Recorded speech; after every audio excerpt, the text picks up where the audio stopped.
Hello friends, मैं गौरव त्रिपाठी आप सभी का स्वागत करता हूं अपने यूट्यूब चैनल सीए गौरव त्रिपाठी पर। आशा करता हूं आप सभी लोग स्वस्थ होंगे और आपका बिजनेस सुचारू रूप से चल रहा होगा। जैसा कि हम अपने यूट्यूब चैनल पर जीएसटी की सीरीज चला रहे हैं, उसी सीरीज में आज हम आगे बात करेंगे जीएसटी ऑन होटल इंडस्ट्रीज़। मेरे पास बहुत सी क्वेरीज आ रही थी कि होटल्स पे जीएसटी का क्या प्रोविज़न है, होटल में रेस्टोरेंट है तो उस पे जीएसटी का क्या प्रोविज़न रहेगा। तो आज हम उसी की विस्तार में चर्चा करेंगे। अगर आप हमारे यूट्यूब चैनल पर नए हैं और आपने अभी तक सब्सक्राइब नहीं किया है तो आप हमारे चैनल को सब्सक्राइब कर लें ताकि आपको जितनी भी वीडियोज़ हैं उस समय से मिल सके। अगर आपकी कोई क्वेरी है तो आप हमें कमेंट के माध्यम से भेज सकते हैं। मैं अपनी पूरी कोशिश करूंगा आपकी क्वेरी सॉल्व करने की। चलिए अब आगे बढ़ते हैं आज के हमारे टॉपिक पे, जो कि है जीएसटी ऑन होटल इंडस्ट्रीज़। तो सबसे पहले हम बात करेंगे कि जीएसटी ऑन होटल इंडस्ट्री का मतलब क्या है। होटल इंडस्ट्री यानी कि वो लोग जिन्होंने अपना होटल बनाया हुआ है, होटल कंस्ट्रक्शन कराया हुआ है और वो अपना जो रूम है यानी कि होटल के कमरे हैं वो किराए पर देते हैं। फॉर सपोज किसी ने 3 मंजिल अपना जो है होटल की बिल्डिंग बनाई और उसके कमरे अलग अलग किराए पे देते हैं। ये तो हो गया hotel industry. Restaurant in hotel का मतलब क्या है कि उसी होटल प्रेमिसेस में वो अपना रेस्टोरेंट भी रन कर रहे हैं जिसमें उनके कस्टमर्स खाते हैं या फिर वो कस्टमर्स को सर्व करते हैं। ठीक है, चलिए अब हम आगे बात करते हैं क्या है इसका जीएसटी के रूल्स और रेगुलेशंस। तो हम बात करते हैं कि अगर कमरे का किराया, मान लीजिए कोई भी होटल है, किसी ने होटल बनाया हुआ है और वो अपने कमरे का किराया 7500 से रुपये 7500 यानी कि 7500 रुपीज़ से कम चार्ज कर रहा है, तब उसको जीएसटी जो है 12% चार्ज करनी है। आप समझ रहे हैं दोस्तों, पहले की तरह नहीं है कि पहले 1000 रुपए से नीचे नील होता था और 1000 से 7500 जो है 12% था। लेकिन अभी गवर्नमेंट ने जुलाई 2022 में अमेंडमेंट लाया है जिससे अब सारे जितने भी होटल के कमरे हैं वो सारे टैक्सेबल हैं। कोई भी एग्जेम्प्टेड कैटेगरी में अब कोई भी होटल का कमरा नहीं रह गया है। अगर उनका रेंट यानी कि आप कस्टमर से एक दिन की बुकिंग का चार्जेस 7500 से रुपए से कम चार्ज कर रहे हैं तब आपको 12% जीएसटी चार्ज करना है। और अगर आपका रूम टैरिफ यानी कि रूम का रेंट एक दिन का 75% से 7500 से अबव है यानी कि 7500 रुपए से ज़्यादा है, तब आपको 18% जीएसटी चार्ज करनी है। डिफरेंस समझ लीजिएगा, पहले 1000 तक नील था, अब 1000 तक नील नहीं रह गया है। अगर कोई 1000 पे नील चार्ज कर रहा है तो आप उसको ये वीडियो शेयर करिए, क्योंकि अब उसकी लायबिलिटी 12% हो गई है। अगर आप कस्टमर से नहीं भी ले रहे हैं तब आपको अपनी जेब से जमा करना पड़ेगा। तो आप कस्टमर से 12% जीएसटी चार्ज करिए। जितने भी हमारे छोटे व्यापारी हैं जिनका भी छोटा होटल है, जिन्होंने 7500 से रुपए से कम रूम रेंट रखा हुआ है, एक दिन का रूम टैरिफ एक कमरे का रखा हुआ है, वो 12% जीएसटी चार्ज करेंगे। और जिन्होंने भी ज़्यादा रखा हुआ है वो 18% जीएसटी चार्ज करेंगे। यहाँ पे यह नोट करने वाली बात है कि मान लीजिए आपके पास 50 कमरे हैं, अगर 50 में से एक कमरे का भी चार्जेस अगर आपका 7500 से ज़्यादा है तब आपको 18% ही चार्ज करना पड़ेगा, तब आपको 12% की रिबेट नहीं मिलेगी। सारे कमरों का चार्जेस 7500 से कम होना चाहिए। अब आगे हम बात करते हैं, जैसे बहुत से हमारे होटल के जो भाई हैं, व्यापारी बंधु हैं, वो ई कॉमर्स पोर्टल पर रजिस्टर करके रखे हुए हैं। और जैसे ई कॉमर्स पोर्टल क्या होता है, जैसे GoIbibo हो गया, मेक माई ट्रिप हो गया, ये जो ई कॉमर्स ऑपरेटर हैं वो डायरेक्ट अपने पास बुकिंग लेते हैं। कस्टमर या तो होटल पे आके पे करता है या फिर डायरेक्ट इन पार्टीज को यानी कि GoIbibo या मेक माई ट्रिप्स को पे करता है और वो लोग हमारे होटल को पे करते हैं।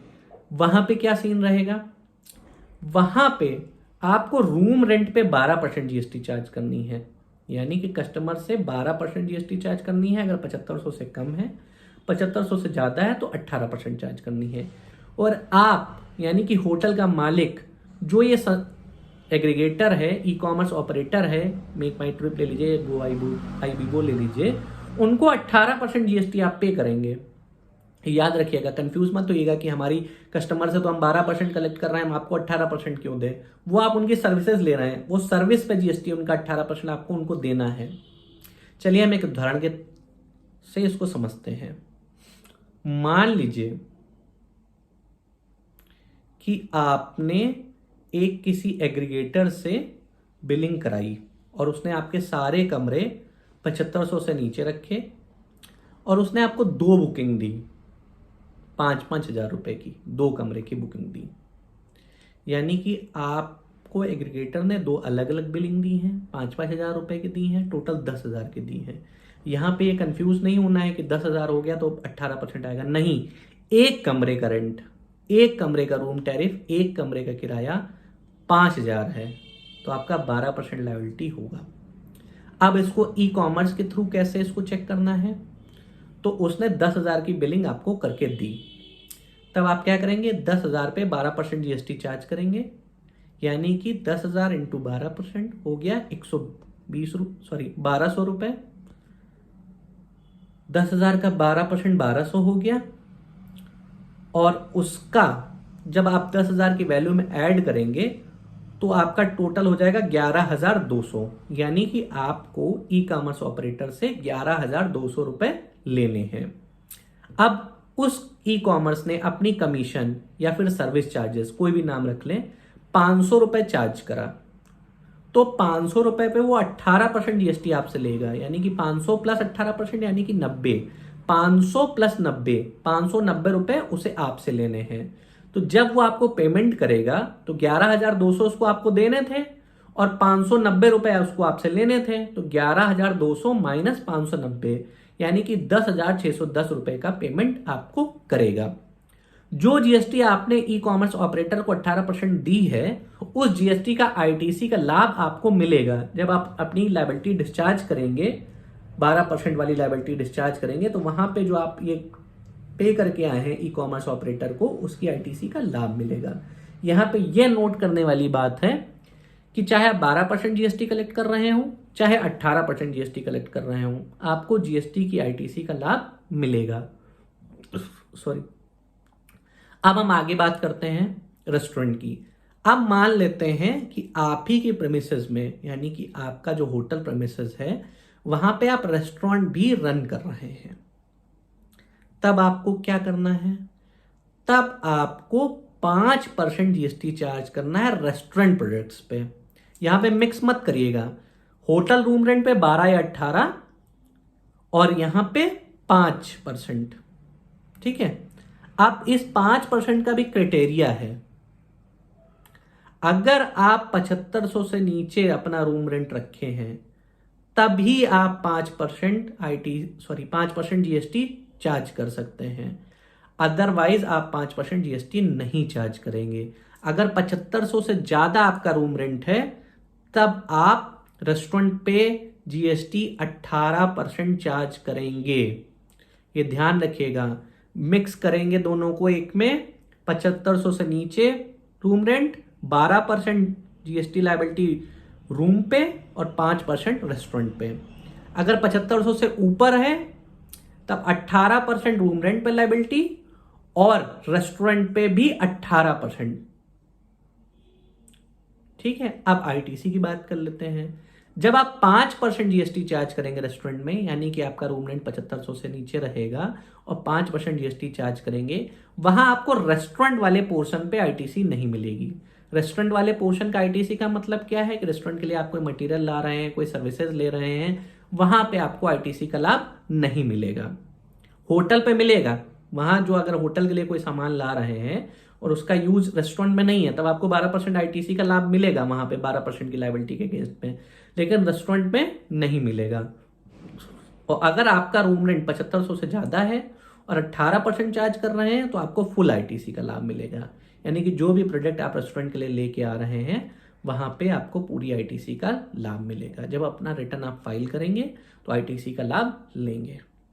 रिटर्न फाइल करते समय क्या करना है, रिटर्न फाइल करते समय हमें GSTR 1 में अलग अलग दिखाना है। 18% या 12% में आपकी रूम रेंट चली जाएगी और 5% में रेस्टोरेंट चला जाएगा। अगर रेस्टोरेंट भी 18% में आ रहा है तो रेस्टोरेंट और रूम रेंट दोनों मिला के 18 में चला जाएगा। चलिए दोस्तों, आशा करता हूँ ये टॉपिक आपको समझ में आ गया होगा। थोड़ा लंबा टॉपिक है, वीडियो थोड़ी बड़ी हो गई है, लेकिन इसको आराम से धीरे धीरे करके समझिएगा। जो एग्जाम्पल मैंने दिया है उसको ज़रूर समझिएगा। मेन यहीं पे लोगों से गलती होती है होटल इंडस्ट्री में। ठीक है दोस्तों, और अगर आपकी कोई भी क्वेरी है तो आप हमें कमेंट के माध्यम से भेज सकते हैं, हम उसका निस्तारण करने की कोशिश करेंगे। और फिर पुनः आपसे एक निवेदन है कि हमारे चैनल को सब्सक्राइब करें, अपने दोस्तों में शेयर करें। Thank you.